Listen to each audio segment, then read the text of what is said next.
220 টাকা দিয়ে আমি জুয়েলারি বানানোর জন্য কিছু জিনিস কিনে নিয়ে এসেছি, ভাবলাম সবার সাথে শেয়ার করি। এতে করে কিন্তু দাম সম্পর্কে অনেকের ধারণা চলে আসবে। অবশ্য আমাদের এদিকে দাম একটু বেশি হয়তো, কারণ আমি অন্যান্য ভিডিওতে দেখেছি তাদের ওদিকে দাম একটুখানি কম। আমি এখানে এই চুড়ির বেসগুলো কিনেছি, গোলগুলো কিনেছি 15 টাকা জোড়া, আর চারকোনাগুলো 20 টাকা জোড়া। ওইদিকে দেখতে পাচ্ছেন কালো কালারের সিল্কের সুতা, ওইটা আমি কিনেছি 20 টাকা দিয়ে, আগে কিন্তু 15 টাকা করে ছিল।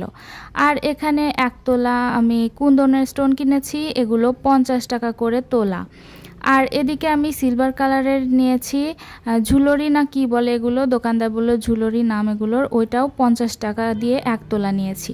তারপরে এই চেনটা তো আমার অনেক পছন্দের, এই চেনটা এইটুকুই 30 টাকা। এটার কোনো আমি ভেবেছিলাম গজ করে বিক্রি করে, কিন্তু এটা গজ করে না, ওটা পিস হিসেবে বিক্রি করে।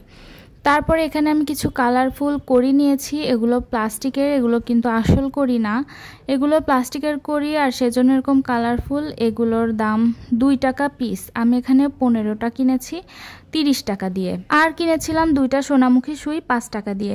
জুয়েলারি বানানোর সব জিনিসেরই কিন্তু অনেক বেশি দাম, তাই অল্প জিনিস অনেক টাকা লাগে।